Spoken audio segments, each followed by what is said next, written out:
What is up, everybody? It is Alex from Heavy New York, calling from the Alto again, and this time we are here with Matthias of Sleepytime Gorilla Museum. It is so great to have you on the show. It is a true honor. Thanks for coming on today. Thanks, Alex. Man, happy to be here. Happy Wednesday, April 17th. I hope everyone's filed their taxes. The government is after all of you guys. Oh, motherfuckers. Yeah, I should have gotten on that. What's the worst that happens? You know, I get a visit from the IRS. No big deal. Yeah, I know. I think it usually takes them a few days to arrive. You know. Yeah. But they're definitely gonna be with the battering ram, so at your door any minute, man. Oh shit. Well, if this doesn't get uploaded by in a couple weeks, it's because I fled to Canada. So. Anyway, good morning. Thanks for taking the time. You are catching me in a moment of reflection, and my heart is full. My body is battered. What a tour it was. I guess things wrapped on Sunday, whatever that would have been, April 7th. We had this little in-store at Amoeba Records in San Francisco, and I hung out in San Francisco for a few more days, and otherwise just arrived back here home in Massachusetts after a tour. I'm literally just sleeping in a bed for the first time and trying to wake up when the rest of the world wakes up, and just clawing my way back from the vampire zone. Well, it feels so good that you guys are back, because just to put things into perspective, the last Sleepytime album that came out, in Glorious Times, I wasn't even in high school yet the last time we got a Sleepytime Gorilla Museum, but now we get Of the Last Human Being, and it was 100% worth the wait. This to me is the definition of what really like a comeback album is, because I think it reminds us what made us gravitate towards Sleepytime Gorilla Museum from grand opening and closing to now. Did this feel, or was this intended to be sort of like the long-awaited sequel to Inglorious Times, or was Of the Last Human Being meant to signify new beginning? You mentioned there's a lot of reflection involved, and between 2007 and 2024, it's quite a long time. So this was almost like a new artistic epiphany, if you will. Absolutely. Well, interestingly enough, I think the answer lies somewhere in between. A lot of these songs we were actually traveling and touring with back in the day when we were still going strong, out a couple, 2-3 times a year. Especially the material that relates to The Last Human Being itself. Our friend Shinichi Koga, this dancer that used to come out on the road with us, whose picture graces the cover of the vinyl. You'll see the actual human figure there. So this record is, I would actually say it's like 60-40, the past and the future. A lot of these songs were done and in the can like 13 years ago. Really? And oh yeah. Let's see, The Gift, Salamander, all of the rose-colored songs, Save It. But there was a lot of new material that we were like, okay, the interest is great enough that the people want this band to come back on the road now. We have to, let's finish this record. Let's see what this, what we might write to flesh out this majority of a record. And that was a very interesting experience for us. Studio technology has grown to a degree where we basically made a remote record, which was kind of rad. Everyone was sort of holed up in the 16 to 18 months in the run-up to this tour, right? At home, almost, these weekly meetings, talking about the set list and what it looks like to tour again. But what does it look like to make a record, to actually like get together here somehow, even in the digital realm, right? So that was actually kind of cool. Something that this band would have never entertained 15 years ago. We did. I received an entire song's worth of just guitar stems from El Evil, this one track, for instance, on the record. A total banger of a song.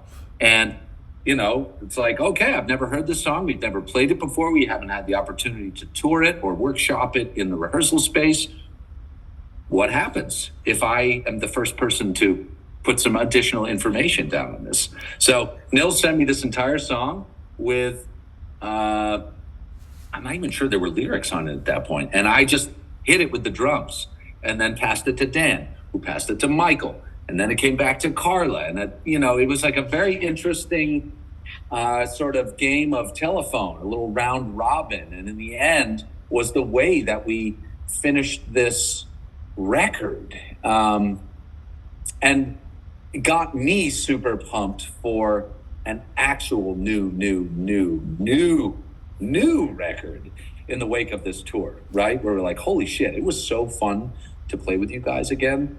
The vibe was there. We instantly just kind of stepped onto the moving walkway and picked up where we left off. What would it be like if we actually made a new record? Like that wasn't just like, it's not like we made a greatest hits record, but we definitely went out on the road playing some songs that we have been playing for a lot of years. Do you feel like by putting these songs aside and finally giving them to the world to experience, because part of me is a little bit relieved, forgive me for being selfish, but a little bit relieved that this didn't come out right after Inglorious Times, because I got to experience it. My 13-year-old self wouldn't have, gotten to really digest this. Do you feel like that these songs have new meaning now to when you first wrote it? Because I've always said art is life, and it grows and it develops and it can eventually die as well. So like, I feel like that as the art aged, maybe it learned new things about itself as you've learned new things about yourself. Well, I would actually frame it more like we're the same crusty people as we've always been, and our message hasn't changed. But the world has accelerated towards the darkness at such an alarming rate in the last 13 years that our message is landing different with people. The things that we're singing about, the sort of more anti-technological stance, the yearning for a simpler time, for community, for love and peace. However you want to interpret our music, that hasn't changed. But I think the listening public has changed, and especially the younger people who are coming out in droves to our shows.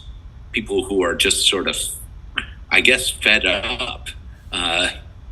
It's landing in a different way. So the songs are the same.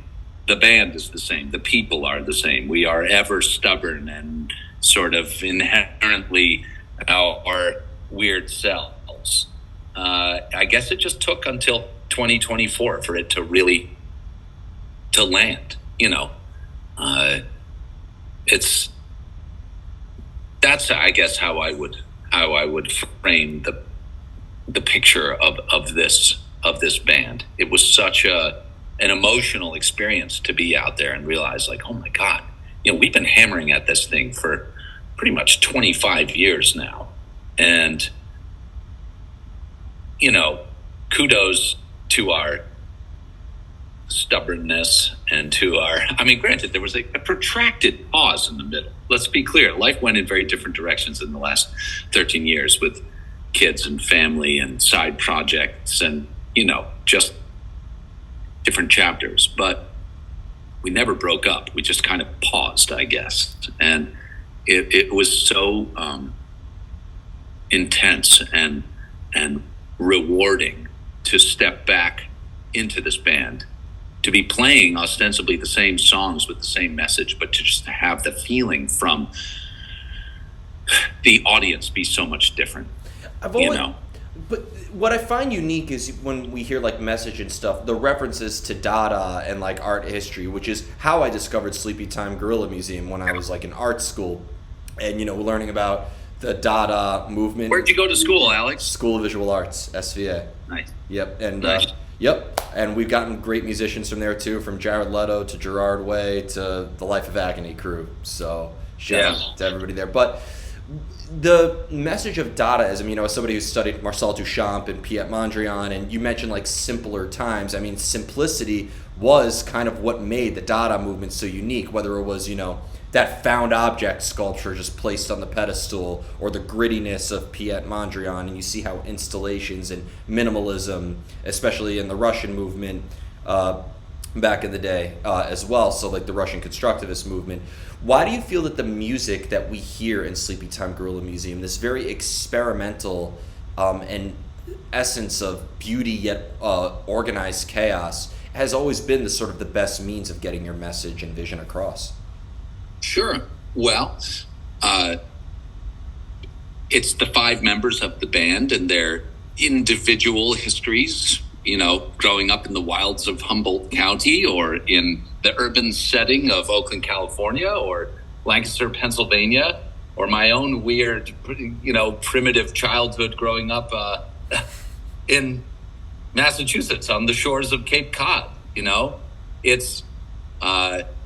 It's our interest in the other. It's our interest in contemporary classical music. It's Dan's engineering mind and his want to build things, his love of making instruments, his drive for a thing that just makes one sound, like that a normal instrument can't make. It's like, well, then I have to make that out of foam and springs and amplified plywood, and that there is Sleepytime in its own way, I guess, created its own art movement. Like 100%. We wanted to exist in the maybe in the loose construct of rock music or metal music or whatever you want to say, but the palette was too limiting, just distorted guitars and double kick drums and stock harmonies, whatever you want to say. There are too many other genres that are pulling at our heartstrings outside of music that contribute to our overall sound. So, we don't like to make a distinction. It's like, yeah, there's going to be theatrical elements. There's going to be weird little monologues. There's going to be insane outsider art visuals that anchor our records and our stage show. There's going to be these nods to classical music, to Webern and Stockhausen, and to,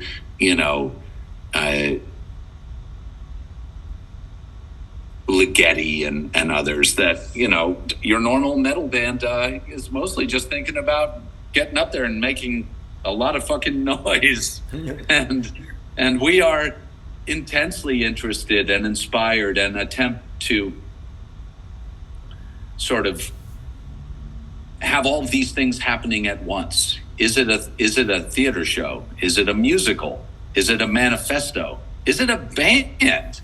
Is it a lifestyle? Is it a planet? I don't know. It's an experience. I could definitely tell you that. Every Sleepytime Gorilla Museum, whether it be a show or an album, is quite an experience, and it's shared with the viewer to interpret in their own significant way. What I'm wondering about, though, is because when I say it's an experience, it speaks to me in a sonic way. There's a visual experience behind it. You feel it. Depending on how the music is digested, how you process it visually or sonically, does it maybe resonate differently? Or is the creative mindset different, whether you're picking up a guitar or you're visualizing the presentation and so on? Interesting. Well, I think every member, I guess you're specifically alluding to how, is your question more like, how do you make a Sleepytime Gorilla Museum song? Or like, what is... It was really me asking in a very convoluted way how the creative process works, because there's some bands that just put out a metal album and it's metal, no strings attached, no explanation needed. It's meant to be that. Right. But I think that Sleepytime Gorilla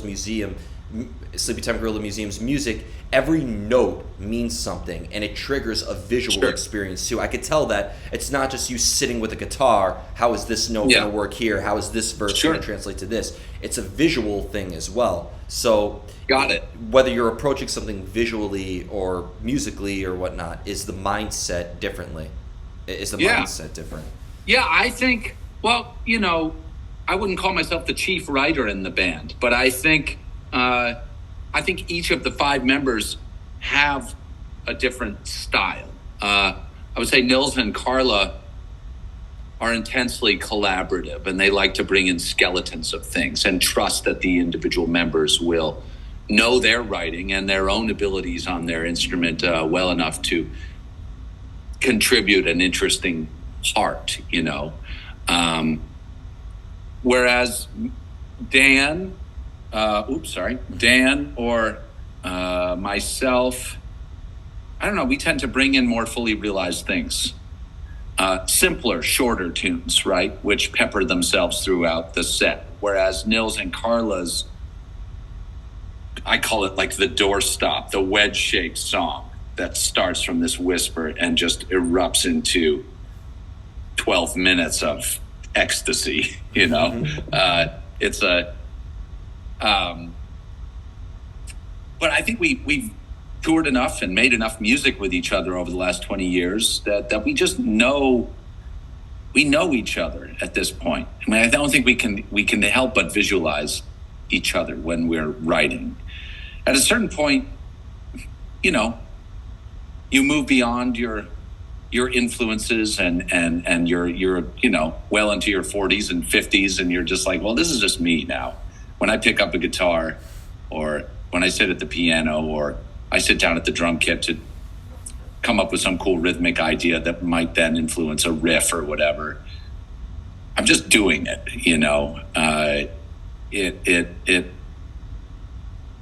it's sort of subconscious at this point now. If you've made, I guess this is our 4th record now, and it's also our 20-something year of touring and things like that. You have enough of a history behind you where you're just like, okay, cool. I'm more inspired that I'm going to get to do something with you guys. I'm not going to think too hard about what it is. I just know myself and I know you guys, and I'm just going to start playing. And I know when I bring this to you, this little tiny thing is going to blossom into something very, very Sleepytime-ish. Do you feel like if you're working on something for a long period of time, though? Because I feel like every song on a Sleepytime Gorilla Museum really does capture a moment emotionally and really like rhythmically. Sure. Like with this new album, El Evil captures a very different moment than Silverfish, which is very different from SPQR, and the way that you. So when you're working on something for an extended period of time, is that a little bit harder to sort of capture that moment and maintain the initial inspiration that led to the idea? Interesting. Yeah, this band does tend to get obsessive as it relates to finishing a record and mixing and constantly passing around. I should say I'm going to count myself out from that. I'm more of a first take, second take magic kind of guy. I like the danger and the boils and the lumps and the blood and the scars. I feel like that's what adds to the excitement of a record. But I think Carla and Nils and Dan and Michael really love to just get in there with the tweezers. It makes for an amazing record, right? I mean, there's no stone left unturned. That contrast sonically is speaking, evident. And Dan is intensely democratic in his mixing, and everyone who has played a note is going to be heard. So there's no mystery to our recordings. Like, if you played the note, if you put in the time, you are going to be credited.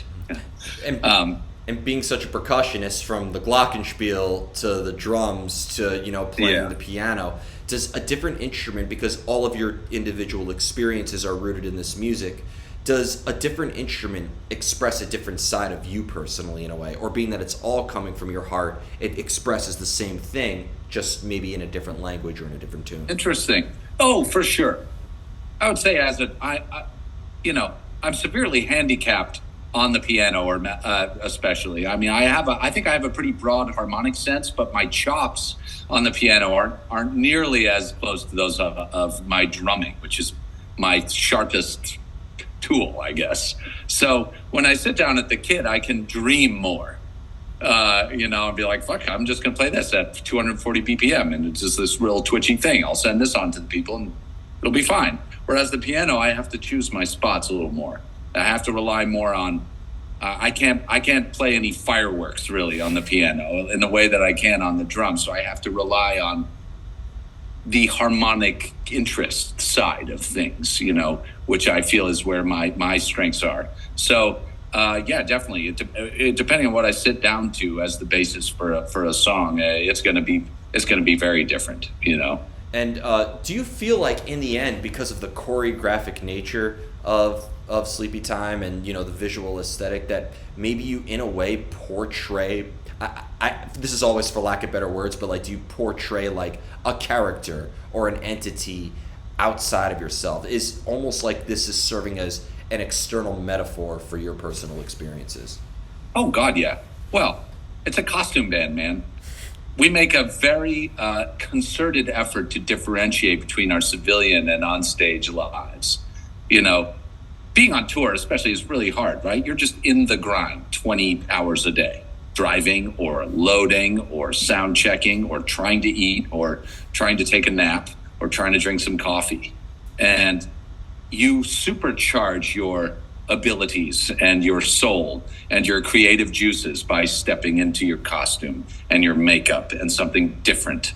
And so you do on stage, me especially, I think every member of this band would say, yes, I become someone different in a live Sleepytime show because I have elected to wear this outrageous costume and paint my face and black out my teeth and inhabit characters from past lives or whatever it is that we're doing. It is a very different experience, and one that we just sort of consciously step into every night. And when you're in the studio, because the recording studio is sometimes a very static and very controlled type of environment, and there's kind of like a lot of focus, the tweezers reference as you mentioned there. Yeah. But when you're on stage, you're letting it all out, the crowd Yes. is feeding off of you. So how do you kind of use the sort of confinement of a studio atmosphere to sort of capture that intense energy that you bring into your live show? Interesting. Well, I think that's going to become more apparent on this next record. I have to say, given that we could each work at our own pace individually in our home studios, when we were assembling tracks for this new record, we were allowed to be our most freaky selves and be, unencumbered by other people waiting around and offering their ideas in the moment. We could just be like, okay, this is me. This is the most me possible. You take what you want from this. All right, sorry, hold on, I got lost. There was a two-pronged question from you there.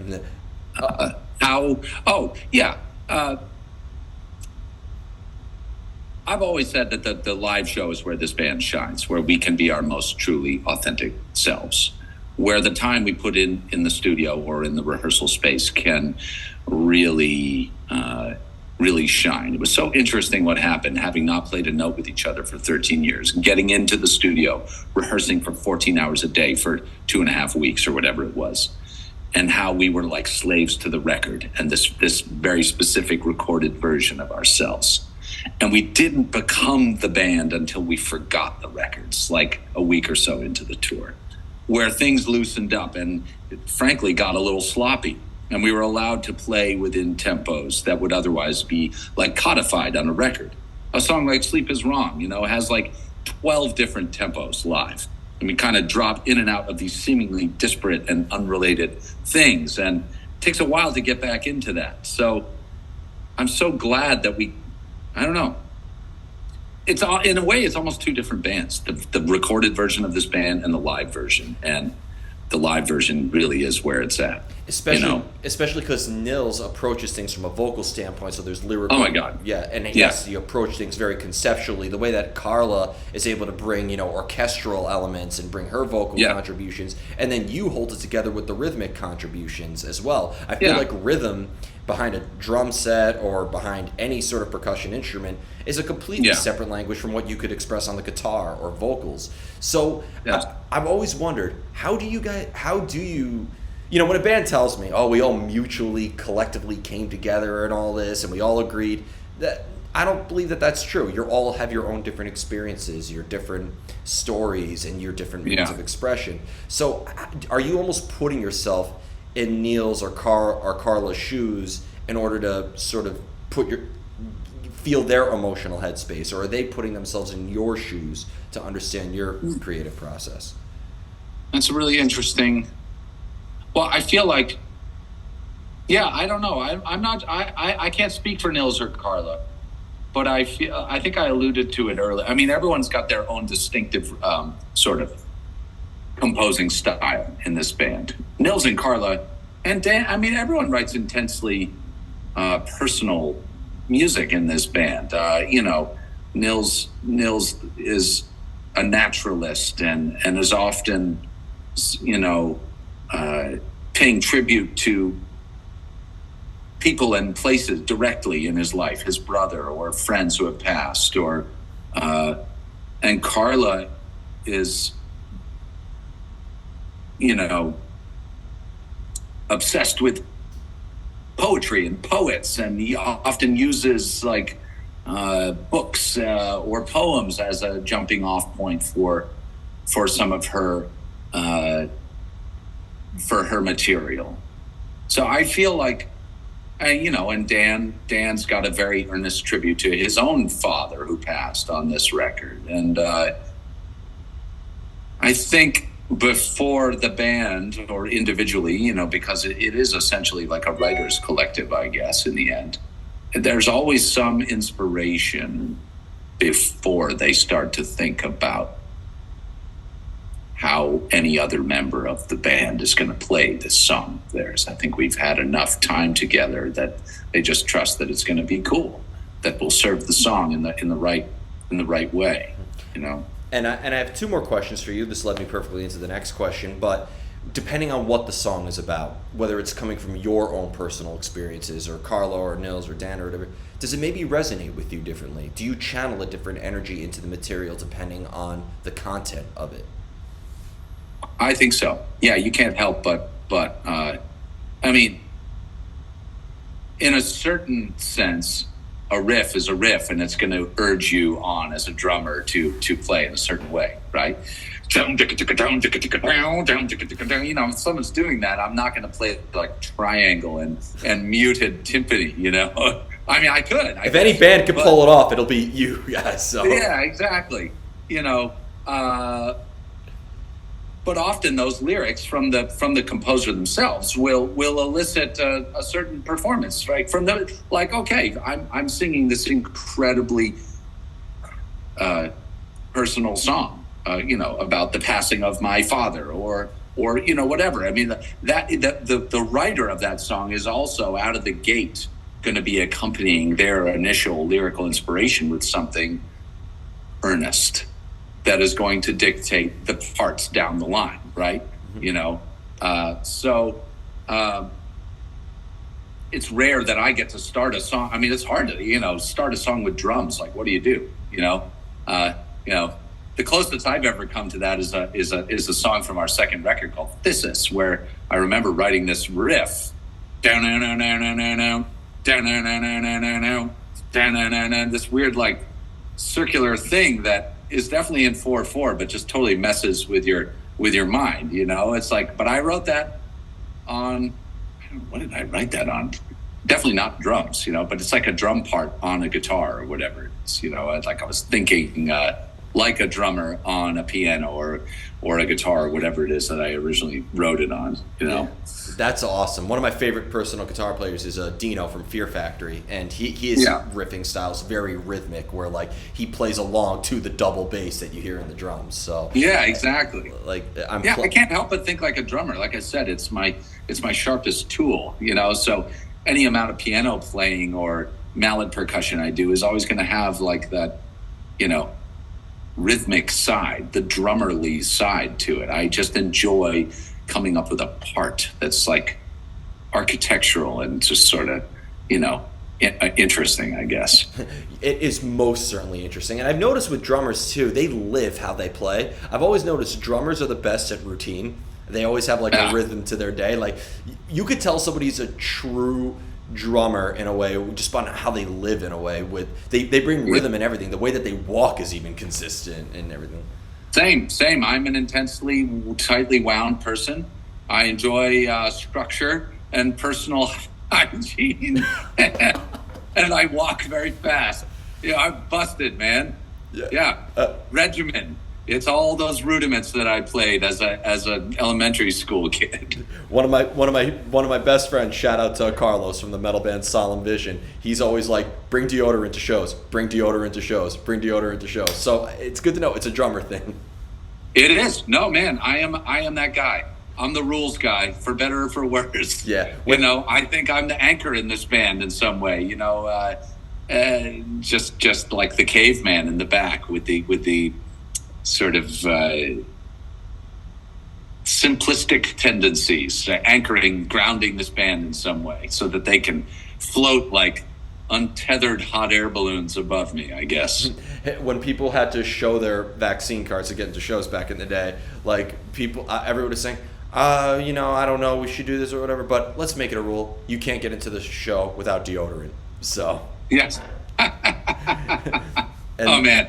I smelled the best of anyone on this tour.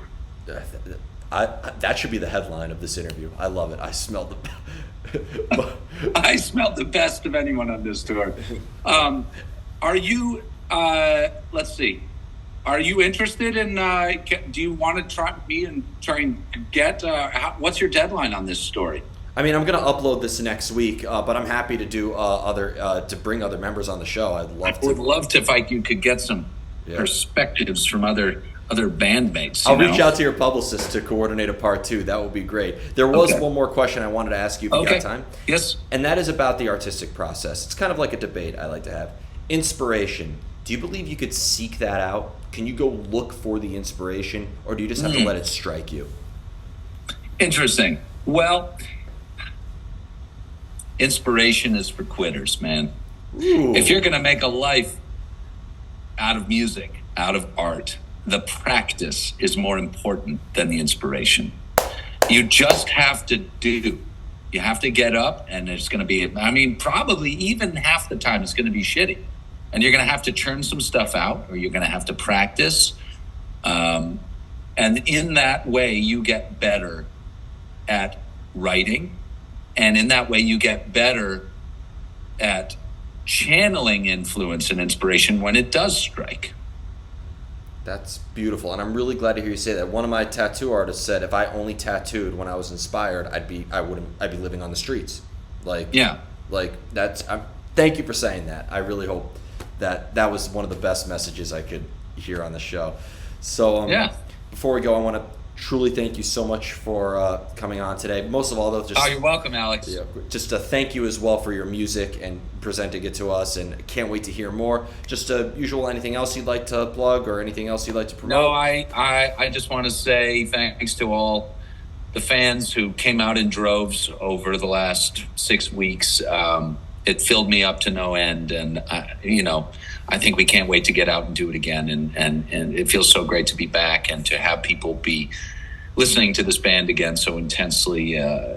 It's among the most, sort of rewarding experiences of my life. So reach out to other band members via Mallory. I think that's probably who you were talking to, and see if you can get a few more voices in on this one, Alex. I appreciate it. I'd love to. Thank you so much, everybody. Matthias of Sleepytime Gorilla Museum of The Last Human Being. Be sure to pick that up. We will see you next time on Heavy New York. Take care, Alex.